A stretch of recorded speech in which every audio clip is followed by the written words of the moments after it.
Hello बच्चों, प्रश्न दिया गया है 1.5 टेस्ला का एक समान चुंबकीय क्षेत्र 10.0 सेंटीमीटर त्रिज्या के बेलनाकार क्षेत्र में विद्यमान है। इसकी दिशा अक्ष के समांतर पूर्व से पश्चिम की ओर है। एक तार जिसमें 7 एम्पियर का विद्युत धारा प्रवाहित हो रहा है इस क्षेत्र में से होकर उत्तर से दक्षिण की ओर गुजरती है। तार पर लगने वाले बल का परिमाण और दिशा क्या है यदि तार को अक्ष से काटता हो।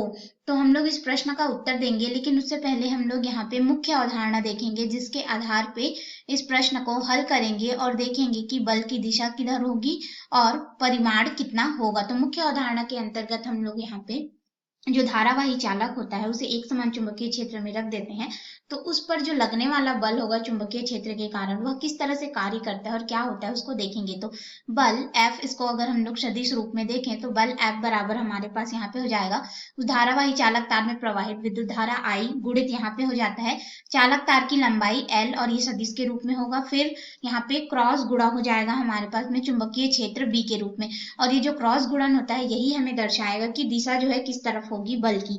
तो ये लंबाई L और चुंबकीय क्षेत्र मध्य में क्रॉस गुणन हमें प्राप्त होता है। इसको अगर हम लोग सामान्य रूप में लिखें तो बल F बराबर हो जाएगा विद्युत धारा I गुणित चालक तार की लंबाई L गुणित चुंबकीय क्षेत्र B, और ये जो क्रॉस गुणन है इसको हटाएंगे तो ये हमारे पास साइन थीटा के रूप में होता है, और ये जो थीटा रहता है लंबाई L और चुंबकीय क्षेत्र के मध्य के कोण को दर्शाता है जिसके माध्यम से हम लोग दिशा निकाल सकते हैं। तो ये हो जाएगा हमारे पास समीकरण 1। इसकी सहायता से हम लोग अपने प्रश्न को हल करेंगे। तो आइए अपने मुख्य प्रश्न में चलते हैं। जैसा मुख्य में प्रश्न में कहा गया है कि 1.5 टेस्ला का चुंबकीय क्षेत्र है, तो चुंबकीय क्षेत्र B बराबर हमें दिया गया है 1.5 टेस्ला, और वह इस तरह से एक समान बेलनाकार है। ठीक है, और यह बेलनाकार ये हो जाएगा हमारे पास में अक्ष हो गया।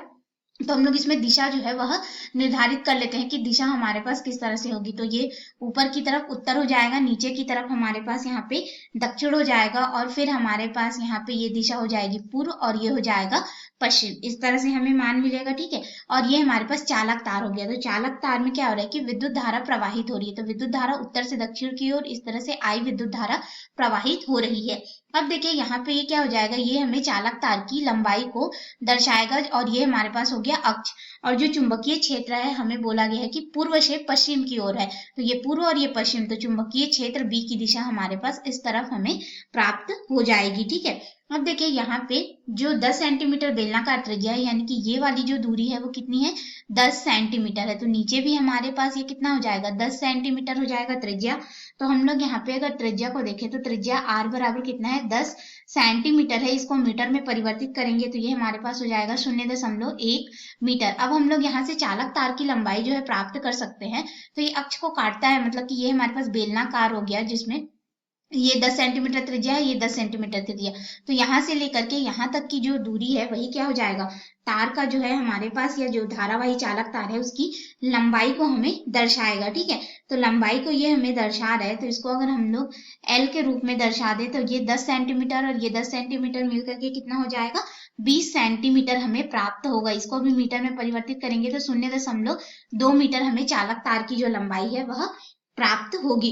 और इसमें जो प्रवाहित विद्युत धारा I का मान है वो दिया गया है कि 7 एम्पियर की जो विद्युत धारा है वह प्रवाहित हो रही है। तो अब हम लोग जो मुख्य अवधारणा में हमने समीकरण लिखा है एक, उसकी सहायता से बल का मान निकाल, तो हमारे पास यहाँ पे बल F बराबर जो है वह हो जाएगा विद्युत धारा I का मान 7 एम्पियर और जो लंबाई है चालक तार की 0.2 मीटर हम लोग निकाल चुके हैं। फिर गुणित हो जाएगा चुंबकीय क्षेत्र का मान 1.5 टेस्ला, और फिर यहाँ पे हो जाएगा साइन। अब थीटा का मान कैसे निकाल सकते हैं उसको देखिए। यहाँ पे थीटा का मान हमारे पास में अगर देखें तो यह जो है चालक तार की लंबाई और चुंबकीय क्षेत्र के मध्य के कोण को दर्शाता है। तो ये हो गया चालक तार की लंबाई L। ठीक है, ये वाली जो लंबाई है वह, और हमारे पास चुंबकीय क्षेत्र इस दिशा में है, तो इन दोनों के मध्य अगर कोण देखें तो ये कितना है 90 अंश हमें प्राप्त हो रहा है। ठीक है, लंबवत है एक दूसरे के, तो यहाँ पे ये क्या हो जाएगा साइन 90 अंश, और हम लोग जानते हैं कि साइन 90 अंश का मान 1 होता है।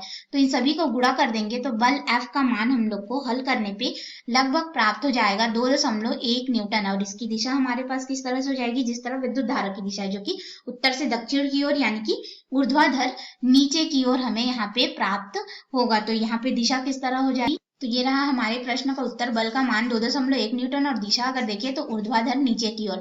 आशा है आपको यह हल समझ में आया होगा। धन्यवाद।